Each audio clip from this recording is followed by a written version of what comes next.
Good evening friends. मैं एक मध्यस्थ हूँ। नाम है विजय। हाय काका, नमस्कार। हाय हाय हाय हाय।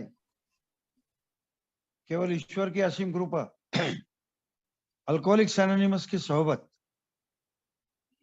इस पल तक शराब का पहला जहरीला घूंट लिया नहीं है। और यही वजह है एक भय रहित, शांत और संतुलित जीवन व्यतीत करने के लिए प्रयासरत हूँ। मित्रों,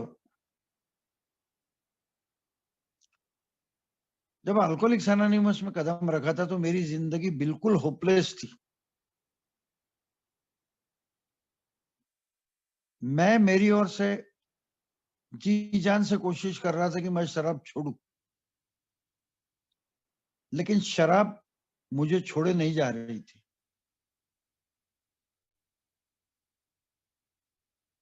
गलती से अल्कोहलिक्स एनोनिमस में आया, और जैसा कि बोलते हैं अल्कोहलिक्स एनोनिमस में चमत्कार होता है, और मेरे जीवन में चमत्कार हुआ। मैं अल्कोहलिक्स एनोनिमस को टालने के हिसाब से अल्कोहलिक्स एनोनिमस में आया था, लेकिन आज अल्कोहलिक्स एनोनिमस ये मेरे जीवन का बहुत महत्वपूर्ण पहलू बन चुका है। यहां आने के बाद में मेरे सामने जब बताया गया कि दारू छोड़ना ये मेरी कभी भी समस्या थी ही नहीं,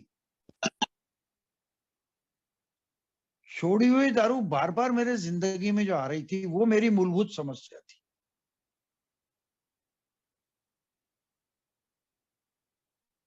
तो जैसे यहां आया तो मेरे सामने कुछ तथ्य रखे गए।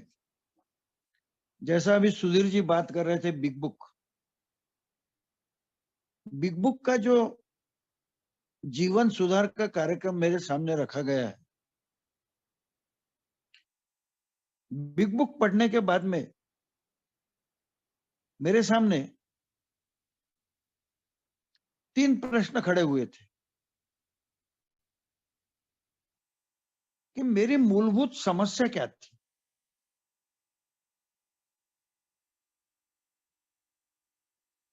दूसरा प्रश्न था कि उसके लिए कुछ उपाय था या नहीं है। और तीसरा प्रश्न था कि ये जो अल्कोहलिक्स एनोनिमस मुझे कृति का कार्यक्रम बताती है, उसको मैं अपने जीवन में किस प्रकार से लागू कर सकता हूं। ऐसा कहा जाता है कि हर व्यक्ति अपनी सोच के हिसाब से ये प्रोग्राम को अपने जीवन में लागू करता है। तो जब मैंने ये सुना, तब महत्वपूर्ण चीज मेरे सामने जो मेरे नजर में आई कि मेरी मूलभूत समस्या क्या थी। मेरी मूलभूत समस्या ये थी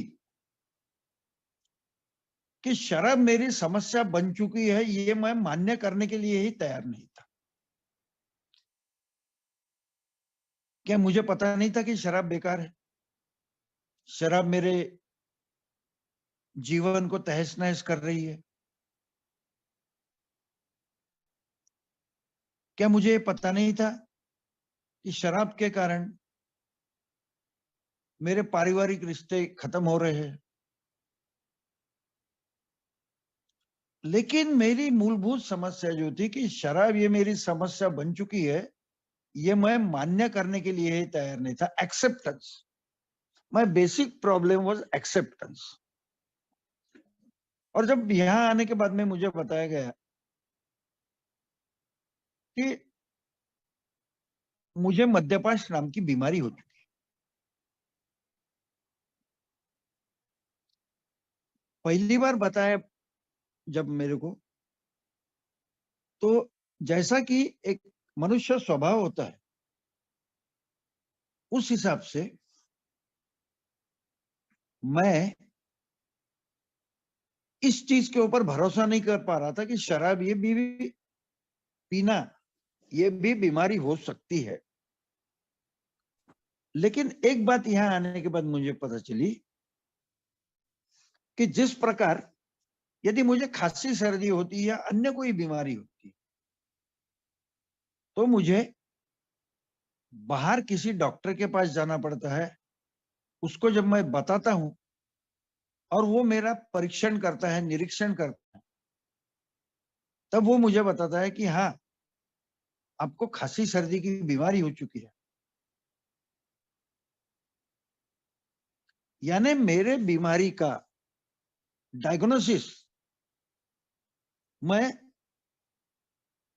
अन्य डॉक्टर के पास जाके या अन्य किसी दूसरे तज्ञ के पास जाके किया करता था। लेकिन अल्कोहलिज्म ये एकमेव बीमारी ऐसी है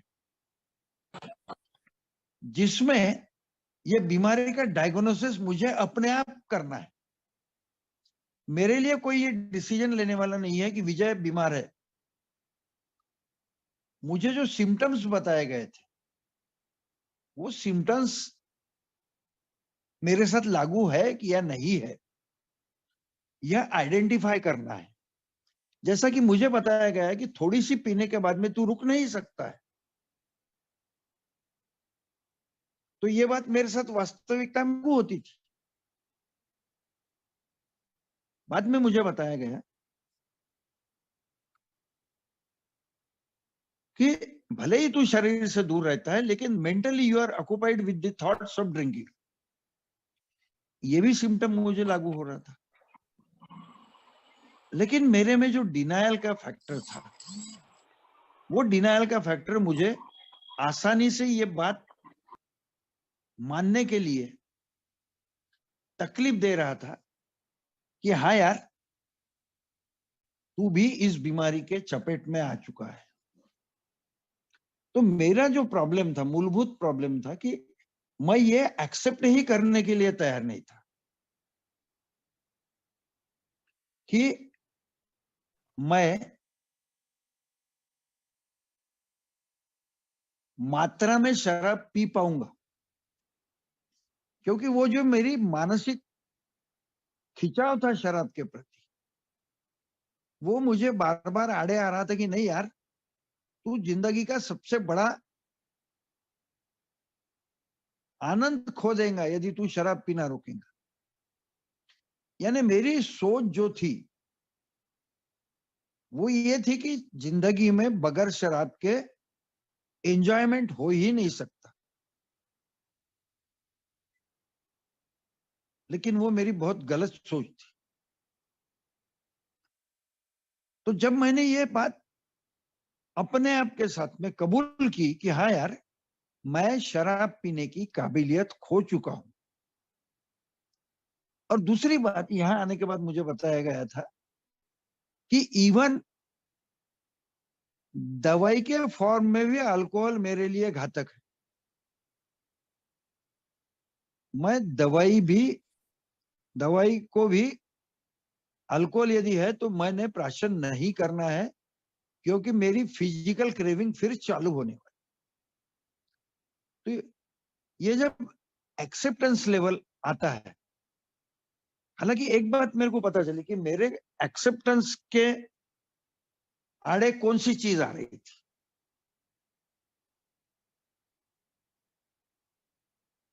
मेरे एक्सेप्टेंस के आड़े मेरा ईगो आ रहा था। यार, मैं शराब के सामने कमजोर हूं ये मानने के लिए आसानी से मैं तैयार नहीं हो रहा था। लेकिन जब मैं अल्कोहलिक्स एनोनिमस में आया और मैंने जिंदगी में एक सात्विकता का सफर शुरू करने के लिए एक अच्छा मार्गदर्शक लिया, क्योंकि वही आदमी है जो मेरे जिंदगी में बदल ला सकता है। जब मैंने ये बात मान ली कि मैं शराब के सामने शक्तिहीन हूं। मेरी शक्तिहीन मानने के कारण एक फर्क हुआ, क्योंकि मेरे मार्गदर्शक ने मेरे सामने यह स्पष्ट कर दिया था कि शराब तेरे लिए अब जहर बन चुकी है। तू यदि अपने आप को शराब से दूर रखना चाहता है तो तेरे को you must learn to live in now, वर्तमान में जीना सीखना है। मेरा जो पहले का सोच था वो ये था कि देखेंगे ना, बाद में देखेंगे। लेकिन मुझे जब बताया गया कि वर्तमान में जीना सीख, तब मेरे को इस बात का एहसास हुआ कि हाँ यार, ये मेरी शक्तिहीनता मानने के बाद में जब मैं मेरे जीवन में उसके परिणाम देखता हूं तो मुझे पता चलता है कि मेरे जीवन में जो भी कठिनाइयां शराब के कारण आ रही थी, आधी समस्या है तो जैसी मेरी शराब रुक जाती है, अपने आप दूर होना शुरू होता है। क्योंकि alcohol was my main problem, उसके कारण मेरे जीवन में अनेक समस्याएं आ रही थी। तो फिर जब मैंने मेरा प्रॉब्लम क्या है ये आइडेंटिफाई कर लिया, तब मेरे सामने दूसरा जो प्रश्न था कि अब इसके लिए उपाय क्या है, इसका हल क्या है। और मेरे को आसानी से बताया गया कि विजय, तू अपने मर्जी से जिंदगी बहुत जी लिया। तो यहां मेरे सामने एक बात बताई गई कि अब तू अपनी मर्जी चलाना बंद कर दे। और मेरा परिचय या सॉल्यूशन के तौर पे मेरे को बताया गया कि तू दारू से दूर रहने के लिए किसी और की मदद हासिल कर सकता है, जिसको कि मैं अपनी हायर पावर मान सकता हूं या और कुछ। और उसके बाद में आता है हमारा रिकवरी का जर्नी, सात्विकता। तीसरा जो प्रश्न था कि क्या ये मेरे समस्याओं का हल ये 12 कदमों के द्वारा सुझाए गए रिकवरी के माध्यम से मैं कर सकता हूं। तो एक बात तो स्पष्ट होती है कि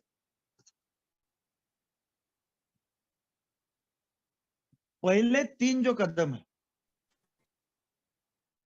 और एक बात यदि हम इसके बारे में सोचे तो यदि हम हिस्ट्री की तरफ जाते हैं तो हिस्ट्री में डॉक्टर बॉब प्रिस्क्रिप्शन करके एक प्रिस्क्रिप्शन आता है, जिसमें डॉक्टर बॉब अपने हर पेशेंट को, करीब करीब डॉक्टर बॉब ने 5000 पेशेंट्स को ट्रीट किया था, हर पेशेंट को वो जो प्रिस्क्रिप्शन देता था वो हुआ करता था trust God, clean house and serve others. अब ट्रस्ट गॉड यानी जो मैंने दूसरा प्रश्न अपने आप के सामने आया था कि सॉल्यूशन क्या है, तो सॉल्यूशन में डॉक्टर बॉब कहता है कि ट्रस्ट गॉड, यानी अपने से कोई ताकतवर शक्ति की मदद ले। अच्छा, ये हायर पावर कंसेप्ट ये मैं बचपन से मानता हूं। जहां जहां मेरा मतलब होता था वहां वहां मैं हायर पावर को मानता था। तो ये ट्रस्ट गॉड शुरू में मेरे को बताया गया, ठीक है, तू भले ही हमारे बिग बुक के चैप्टर में दिया गया है वी एग्नोस्टिक, मैं भले ही भगवान को ना मानूं, लेकिन मेरे को बताया गया है कि तेरे से और शराब से, ये मीटिंग हॉल में तो तुम मानेगा कि यार 40 लोग बैठे बगैर शराब के बैठे बेहतर जिंदगी जी रहे हैं, तो they can be your higher power, this meeting place can be your higher power. और वो कंसेप्ट मुझे आसानी से डाइजेस्ट हुई कि हाँ यार, ये हाथ कंगन को आरसी क्या, पढ़े लिखे को फारसी क्या, मेरे सामने जीते जागते लोग दिख रहे थे बगैर शराब के, हंसी खुशी जिंदगी जी रहे। तो ये मीटिंग को मैं अपना हायर पावर मान लूं तो क्या बिगड़ता है। और फिर जब मैंने मीटिंग को ही अपनी हायर पावर मानना शुरू किया, तो डॉक्टर बॉब के प्रिस्क्रिप्शन के हिसाब से दूसरा जो वर्ड था वो था क्लीन हाउस।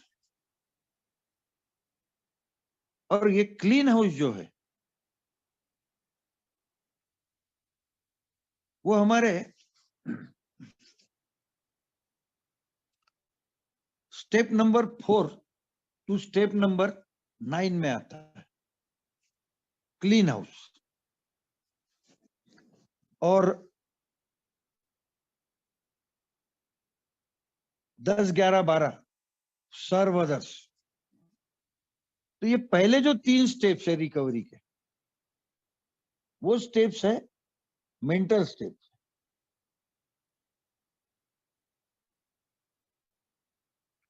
जैसे मैं आज शराब नहीं पी रहा हूं,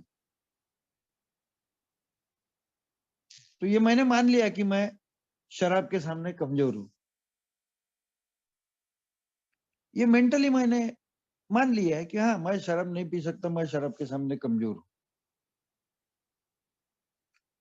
दूसरी बात, कोई भी मानी हुई ताकत मुझे शराब से दूर रखने में नाकामयाब थी, लेकिन यहां आया, मीटिंग में बैठने लगा और मुझे उसके सकारात्मक परिणाम दिखने लगे। एक एक दिन के हिसाब से मुझे शराब से दूरी हासिल होने लगी। और ये सकारात्मक परिणाम के देखते हुए मुझे ये लगने लगा कि हाँ, ये मेरे को उच्च शक्ति मदद कर रही है। और तीसरी बात कि मैं मेरे रोजमर्रा जीवन में घटने वाली one day at A time के हिसाब से जो घटनाएं थी, वो घटनाओं को ईश्वर की इच्छा समझ के मानने लगा। तो ये जो 3 कदम है, ये कदम मैंने जाने अनजाने में ले लिए, क्योंकि मैं रोज मीटिंग में आ रहा हूं, दारू नहीं पी रहा हूं, और मेरे जीवन में आने वाली हर परिस्थिति को मैं मान रहा हूं। लेकिन सिंपल वे में मेरे को बताया गया है कि पहले 3 कदम जो है जाने अनजाने में तू ले चुका है, लेकिन जो दूसरा मैंने बोला था इसका सॉल्यूशन क्या है, तो सॉल्यूशन है क्लीन हाउस। अब यदि हम हमारे बिल और डॉक्टर विलियम डी सिल्कवर्थ के वार्तालाप का एक पॉइंट लेते हैं, उसमें विलियम डी सिल्कवर्थ ने बिल डब्ल्यू को कहा था कि बार बार तुम शराब के कारण जो एडमिट हो रहे हो, यदि तुमको सातत्य से शराब से दूरी हासिल करना है तो तुम्हें अपने व्यक्तिमत्व में आमूलाग्र परिवर्तन लाना है, अ प्रोफाउंड चेंज इन पर्सनैलिटी। और ये आमूलाग्र परिवर्तन लाना यानी क्या,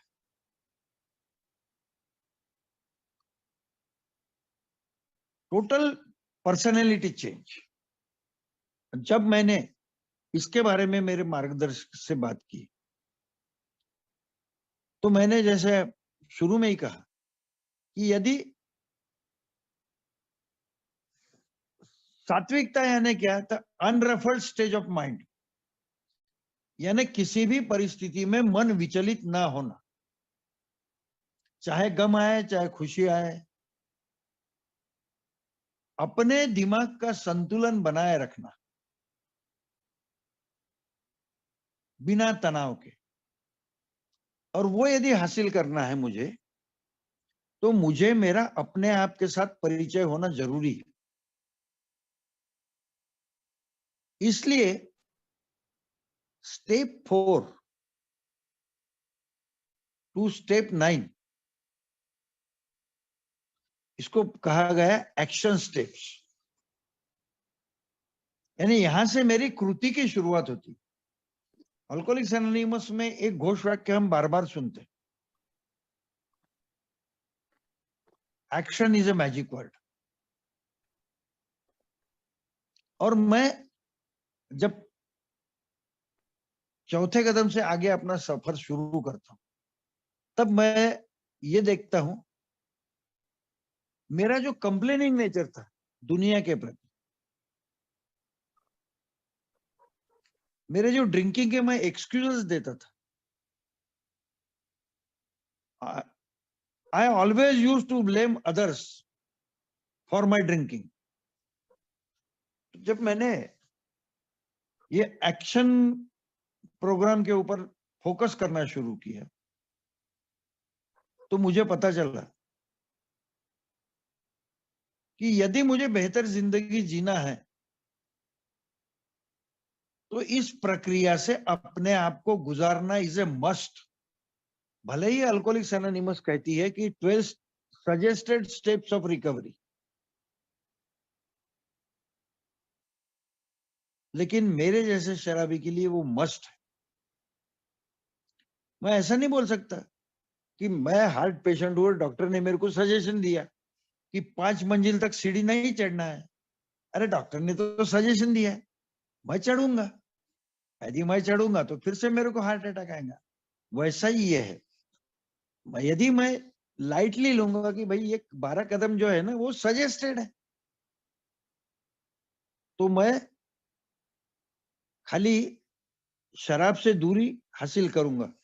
और शराब से दूरी हासिल करना यही मेरा मूलभूत उद्देश्य नहीं है।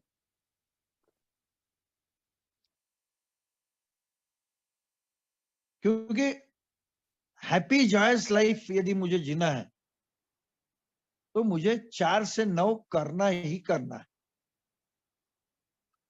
लेकिन मेरे तजुर्बे के हिसाब से जब मैं एक्शन करने के लिए तैयार होता हूं, तो सबसे पहली चीज या सबसे पहला हर्डल मेरे एक्शन में क्या आता है? That is fear.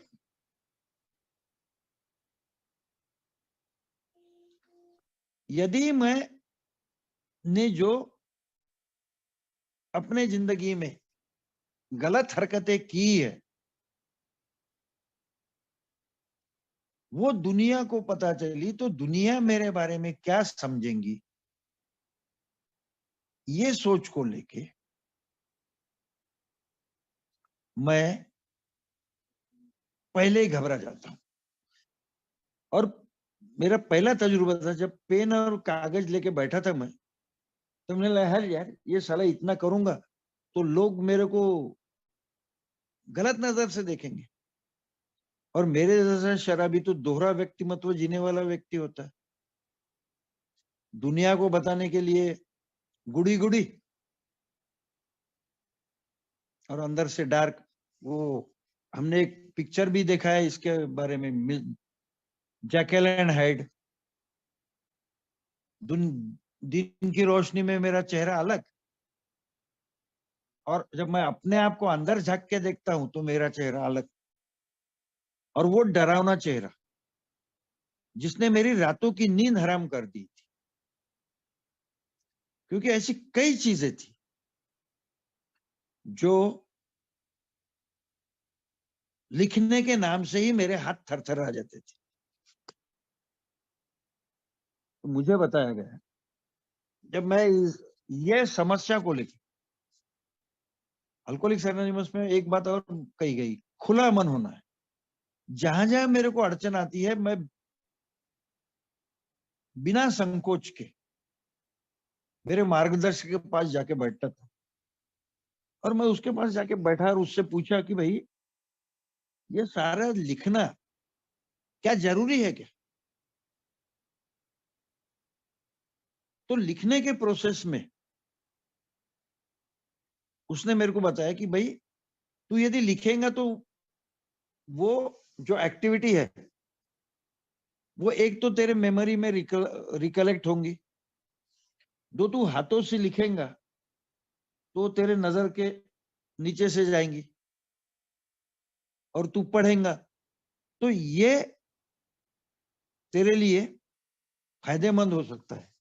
और लिखने के लिए तेरे को शर्म करने की जरूरत नहीं है, क्योंकि देर इज नॉट एनी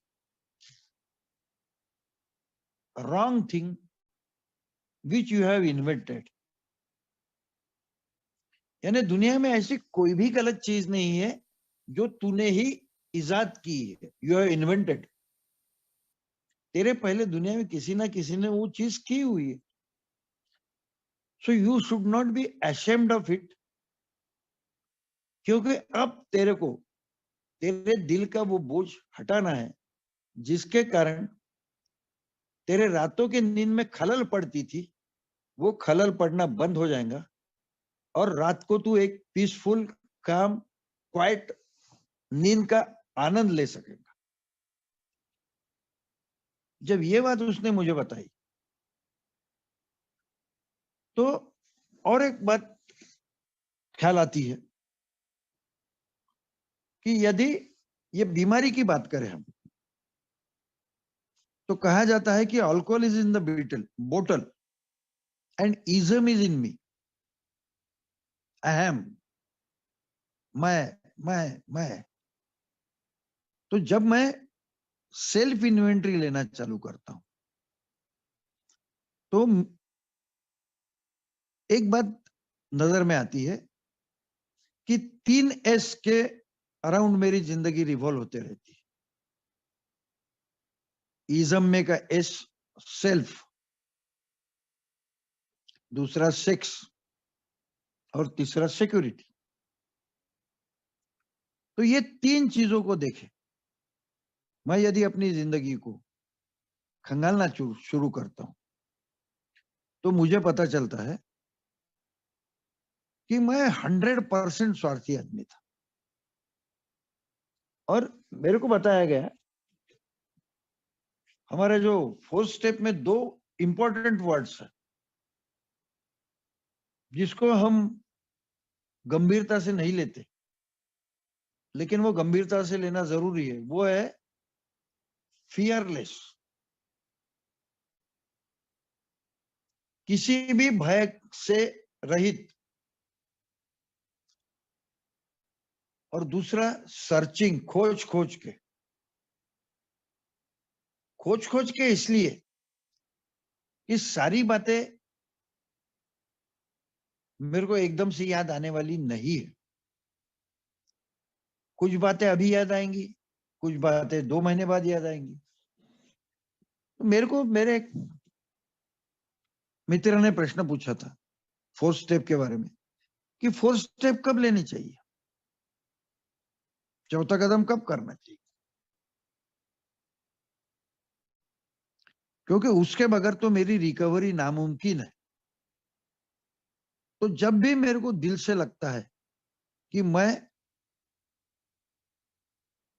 आनंदमय जिंदगी जीना चाहता हूं, अपराध बोध से मुझे यदि मुक्ति चाहिए, तो जितने जल्दी हो सके मैं पहले ये देखूं, जैसे बारिश के मौसम में यदि मेरे मकान में लीकेज है, तो मैं कहीं पे भी वो वाटर प्रूफिंग नहीं लगाऊंगा ना। जहां लीकेज है पहले I will find it out, और वहां पे वो वाटर प्रूफिंग लगाऊंगा।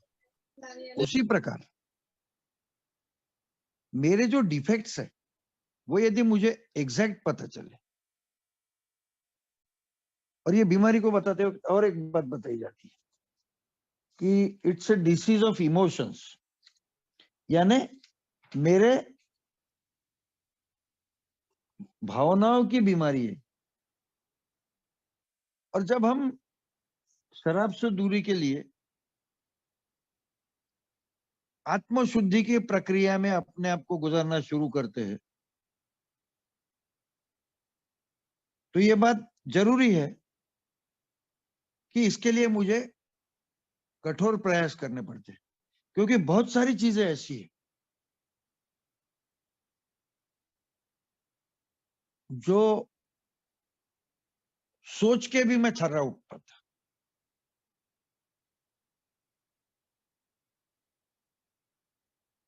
तो मेरे को प्रामाणिकता से अपने एक इमोशन को लेके आगे बढ़ना है।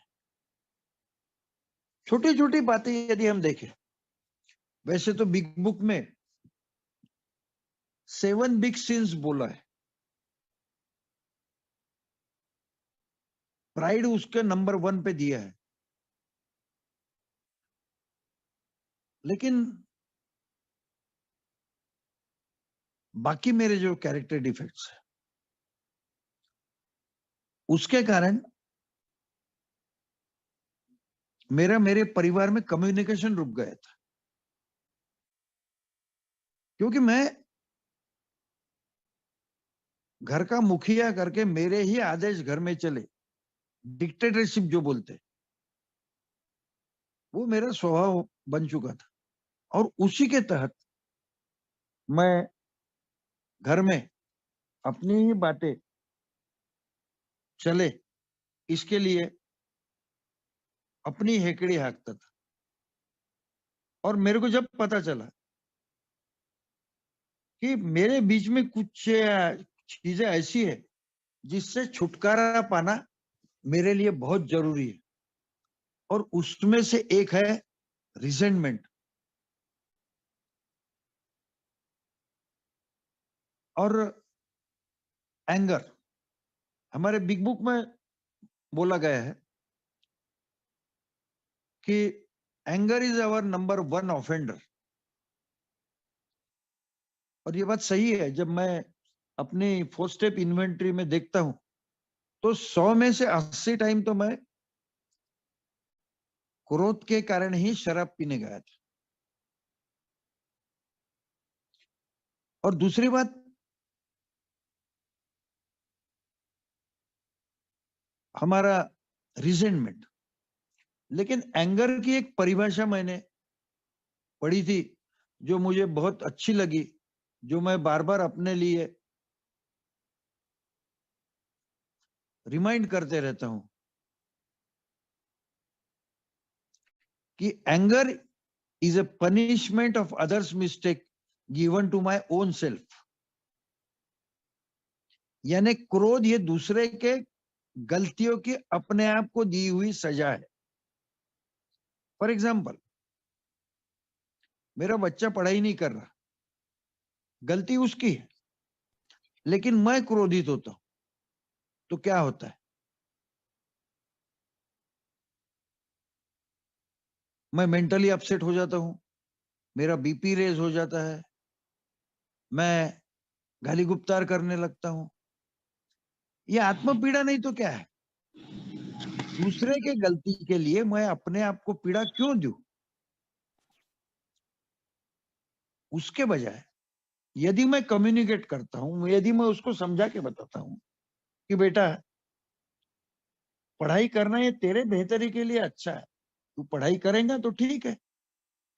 यानी मेरे को याद है बचपन में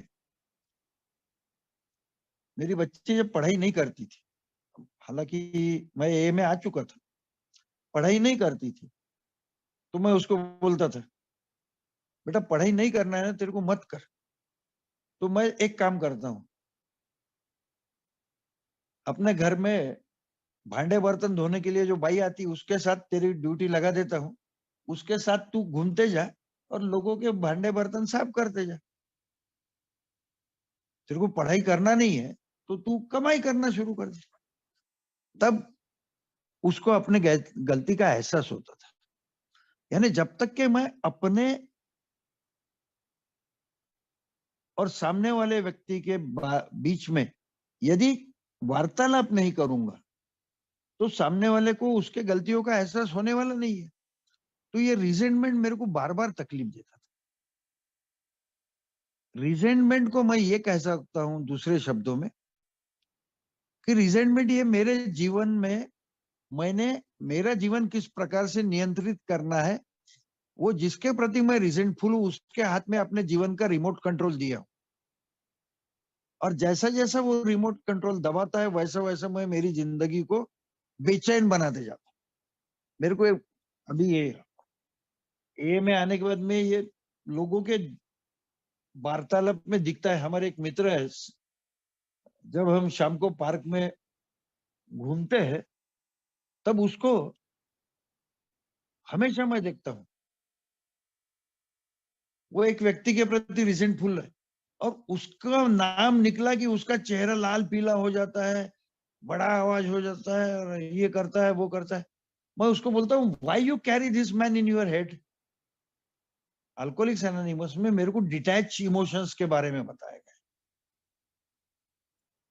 और ये डिटैच इमोशंस जो है वो मेरे को प्रैक्टिस करने के बाद आती है, जब मेरे को पता चलता है कि which emotions are giving me trouble.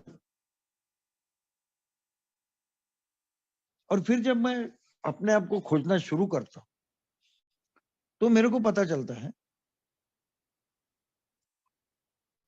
कि ग्रैंडियोसिटी ये एक मेरा बहुत बड़ा कैरेक्टर डिफेक्ट है। जो मैं नहीं हूं वो मैं बताता हूं। इसके बारे में ये में बहुत बार बोला जाता है कि मैं पद पैसा प्रतिष्ठा इसके लिए लालायत रहता था। लेकिन मेरे को पता है कि जब तक के मैं उस पद पे हूं तब तक के लोग मेरे को पूछते हैं, उसके बाद में माय वैल्यू मेरी कीमत जीरो हो जाती है। जहां मैं काम करता था आज मैं रिटायर्ड स्टेज में जब जाता हूं तो पहले जो लोग सर सर करके पीछे आते थे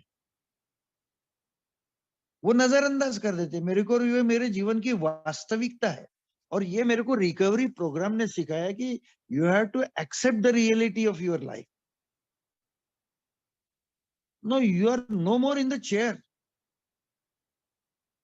तो तुमको जो प्रतिष्ठा की अपेक्षा है उसको परे रखना है, क्योंकि अंग्रेजी में एक कहावत है, respect is commanded not demanded. मुझे आदर दो, मुझे मान दो, मुझे सम्मान दो, ये मांगने से मिलता नहीं है। By my behaviour and by my action I have to earn the respect. और उसके लिए मेरे को उन सारी मानसिक पीड़ाओं तो से गुजरना पड़ता है जो सेल्फ इन्वेंट्री के दौर में मैं गुजरता हूं और मेरा मानसिक तनाव दूर करने के लिए प्रयास करता हूं। छोटी छोटी चीजें मेरे को मेरे जीवन से हटानी, जैसे किसी के पीठ के, मेरा एक जो दोस्त था, जब मैंने अपने लोगों के रिश्तों में क्यों दरार आती है इसके बारे में जब मैंने खोजना चालू किया तो उसके लिए जिम्मेदार मेरा मुंह था। क्योंकि मैं सामने वाले को इस कदर बोल जाता था कि उसकी भावनाओं को ठेस पहुंचती थी और हमारे रिश्तों में फॉर एवर दरार आ जाती थी। तो अब मेरे को पता चला कि भाई साइंस का जो नियम बताया जाता मेरे को, जो बीज मैं बोऊंगा फल मुझे वही मिलेंगे ना। बबूल का पेड़ बो के मैं बेर तो नहीं पाऊंगा। तो मैं यदि सामने वाले को गालियां देते रहूंगा तो सामने वाला मुझसे मीठी जुबान में बात करने वाला नहीं है। ये बहुत स्वाभाविक बात है। लेकिन ये एहसास अब मेरे को अल्कोहलिक्स एनोनिमस में आने के बाद होता है कि भाई जबान को भी लगाम देना सीखना है मेरे को, क्योंकि आत्म परीक्षण के दौरान मेरे को मेरी खामियां एक एक पता चलती। तो अब पद पैसा प्रतिष्ठा इसको बाजू में रख के, क्योंकि ए में आने के पहले मेरी जो सोच थी कि पैसे से ही खुशियां मिलती है, लेकिन बिना पैसे के भी जीवन में आनंद उठाया जा सकता है, आनंद का लुत्फ लिया जा सकता है। और ये ए में आने के बाद मुझे पता चला। अब जब मैं अपने आप के साथ परिचय कराता और मैं क्या हूं ये मेरे को पता चलता है, फिर भी मैं मेरे कुछ चारित्रिक दोषों पे प्यार करता हूं। आज भी मैं बोलता हूं ना, क्या करूं यार, मेरा गुस्सा ना बिल्कुल काबू में नहीं रहे। भले ही मैं इस बात के ऊपर जागरूक हूं कि मेरे को गुस्सा नहीं आना चाहिए, लेकिन अभी भी कभी कभार वो उबाल आ ही जाता है। और जैसा कि इस बीमारी को बताते वक्त बताया गया है कि it's a disease of excuses, वैसे मैं मेरे क्रोध के लिए भी एक्सक्यूजेस देना शुरू करता हूं। लेकिन अब मुझे पता चला है कि क्रोध के कारण नुकसान किसी का नहीं होता, नुकसान मेरा ही होता है। तो जब मैं ये सारी बातें, अपना परिचय लेके मेरे स्पॉन्सर के पास बैठता हूं, तो वो मेरे को पिन पॉइंट करके मेरे इमोशंस कहां कहां गलत थे, कहां कहां काम करना मेरे को जरूरी है, कहां कहां संबंधों में सुधार लाना मेरे को जरूरी है, वो ये बात बताता है। और जैसा मैंने पहले बताया कि मेरे को मेरे दोषों से प्यार था, वो मेरे को बताता है कि नहीं, अब तेरे को टोटली रोज के रोज you must be aware of your anger. और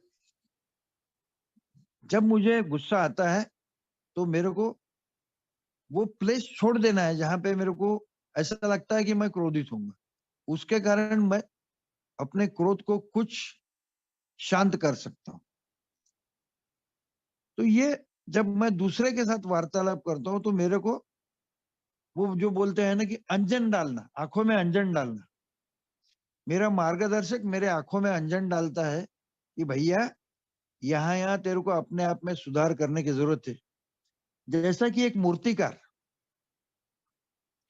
पत्थर में से अनवांटेड चीजें छैनी हथौड़ी लेके निकालता है, उसी प्रकार मेरा मार्गदर्शक मेरे में जो अनवांटेड दोष है, उन दोषों को बाजू करके गुड क्वालिटीज कल्टीवेट करने का काम करता है। क्योंकि मुझ में उपजत अच्छाइयां थी जो मैंने दफना दी थी, वो अच्छाइयों को ऊपर लाने का काम भी मेरा मार्गदर्शक करता है।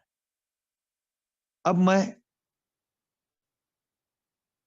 दूसरों के साथ में वार्तालाप करते वक्त मृदुता से बात करता हूं, कोमलता से बात करता हूं, क्योंकि मुझे पता है कि अब मेरे बात से किसी को मानसिक या भावनिक आघात ना पहुंचे, इस बारे में जागरूक होना, ये मेरे को 5वें कदम में सिखाया गया कि भैया अब तेरे को जिसके कारण गिल्टी लगे, दोषी लगे, वो एक्शन करना ही बंद कर देना।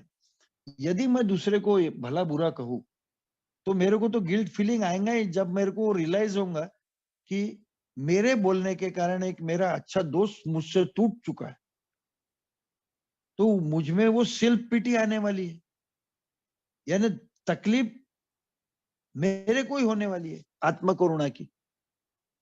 तो ऐसी चीजें ना करूं, ये मेरे को कौन बताया? मेरे मार्गदर्शक ने बताया, और मुझ में अच्छाइयां कल्टीवेट करने के लिए उसने मेरे को बताया कि भैया अब तू लोगों से अपेक्षाएं रखना बंद कर दे। शुरू में मेरी अपेक्षाएं बहुत थी कि लोगों ने मेरे को अप्रिशिएट करना चाहिए, इसने पारिवारिक जिम्मेदारी अच्छी निभाई, उसने ऐसा किया, उसने वैसा किया। लेकिन मैंने कोई अलग नहीं किया है। सारी दुनिया में हर परिवार में हर परिवार का मुखिया जो जवाबदारियां निभाता है वही मैं निभा रहा हूं। I am not different. लेकिन पहला जो मेरा एटीट्यूड था, इगोइस्टिक एटीट्यूड, दारू के कारण बना था कि आई एम डिफरेंट। तो मेरे को पता चला कि मैं अन्य लोगों की तरह ही एक बहुत सामान्य व्यक्तिमत्व का आदमी हूं। अब मैं लोगों से तारीफ की अपेक्षा रखना बंद कर दिया, जो शुरू के दिनों में मेरी थी। पीपल शुड अप्रिशिएट मी। लेकिन आज यहां आने के बाद में 3 पी मेरे को सीखने को मिले। पेशेंस। क्या होता है कि कई बार लोग अपने बारे में कुछ भी बोल देते, लेकिन अब मुझ में वो संयम मैं ये प्रोग्राम के कारण अपनाने का प्रयास कर रहा हूं कि कोई कुछ भी बोले उससे मेरे को कोई फर्क पड़ने वाला नहीं, मेरी सेहत को कोई असर पड़ने वाला नहीं, क्योंकि वो ना आके मेरे को चिपकने वाला है। और यदि उसमें सच्चाई है तो मैं अपने आप में इंप्रूवमेंट लाऊंगा, क्योंकि मेरा जो क्रिटिसाइज करता है वो मेरे भले के लिए करता है, या तो वो मेरे को जेलसी से करता है। तो भले से भलाई के लिए करता है तो मैं उसको एक्सेप्ट कर लूं और अपने आप में इंप्रूव करूं।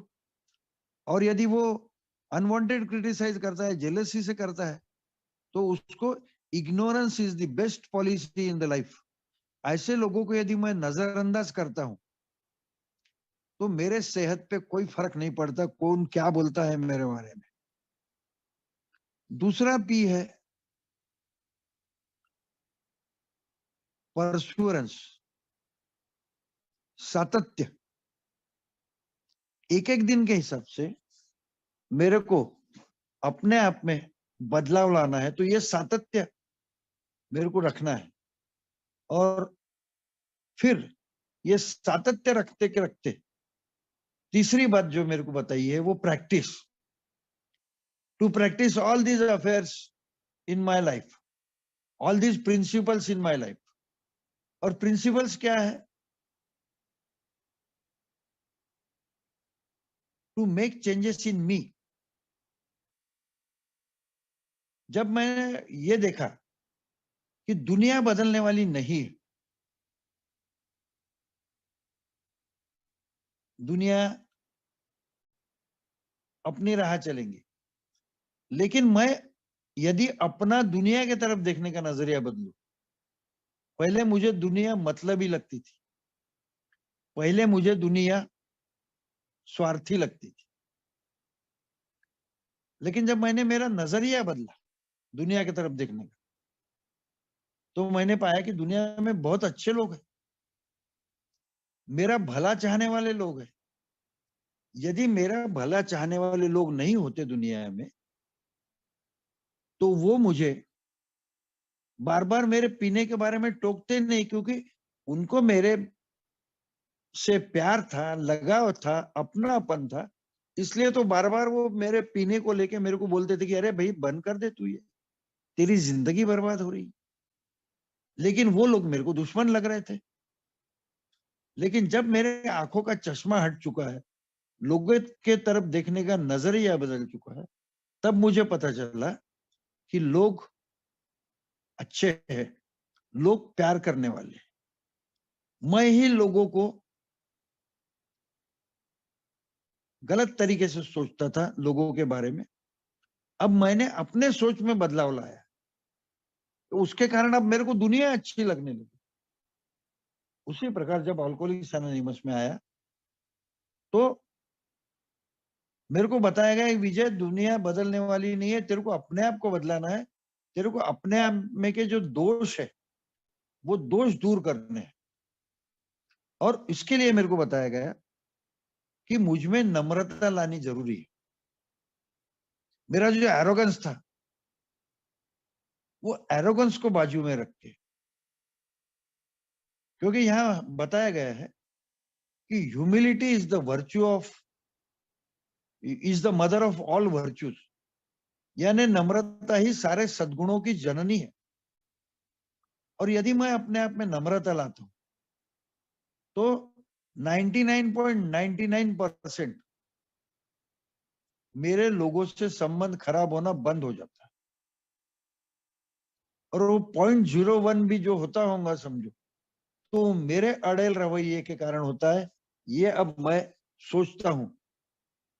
दूसरी बात, अब मेरे को बताया गया है कि मेरे कारण मैंने जिनको जिनको नुकसान पहुंचाया था, उनको उस नुकसान की प्रतिपूर्ति करना है। क्योंकि यदि मैं किसी के नजर में नजर डाल के बात करना चाहता हूं, तो मैं, देयर शुड बी प्योरिटी इन मी। यदि गिल्ट कॉन्शियस होगा, तो मैं सामने वाले से नजरें चुराऊंगा, नजरें झुकाऊंगा। इफ आई एम क्लियर, क्योंकि मेरे को मेरे स्पॉन्सर ने बोला था कि if your conscious is clear that you are not wrong, तो उसके लिए पहले मेरे को मेरे में से सारी बुराइयां खत्म करनी है। तो ये जो लोगों को मैंने नुकसान पहुंचाया है, उनके नुकसान की भरपाई मेरे को करनी है। ये तो मेरे एक्शन हो गए। अब 10 से 12, these are the maintenance step. Maintenance यानी अब मेरे में जो बदलाव हुआ है, उसको कंसिस्टेंट रखना है, सातत्य से वो बदलाव रहे।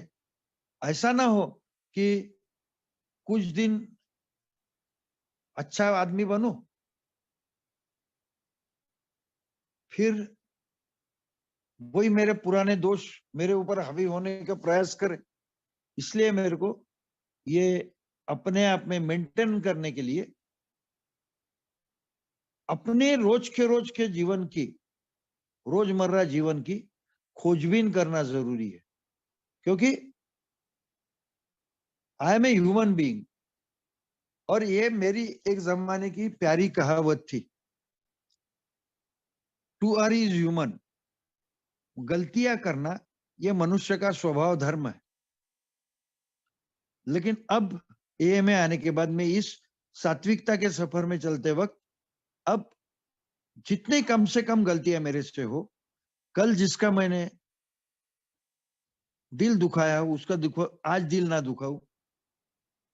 कम से कम गलतियां करते हुए आज का दिन बेहतर जीऊं, ये मेरा प्रयास रहता है। और फिर ये जो मुझे मुफ्त मिला है, अल्कोहलिक्स एनोनिमस में एक घोष वाक्य दिया जाता है, more you give more you receive. और अल्कोहलिक्स एनोनिमस में मैं दे क्या सकता हूं? 3 चीजें दे सकता हूं, होप, स्ट्रेंथ एंड एक्सपीरियंस। और जब जब मुझे बोला जाता है एक नवागत को ये सुंदर संदेश पोस्टमैन के हैसियत से पहुंचाऊं, क्योंकि मेरे को मालूम है, thy will be done not mine. मैं मेरा कार्य करता हूं, परिणामों की अपेक्षा ऊपर वाले के ऊपर छोड़ देता हूं, जिसके कारण आज मैं बहुत बेहतरीन जिंदगी जी रहा हूं। आप लोगों ने मुझे पेशेंटली सुना। I am thankful to you for giving me a patience and loveful listening. Thank you very much.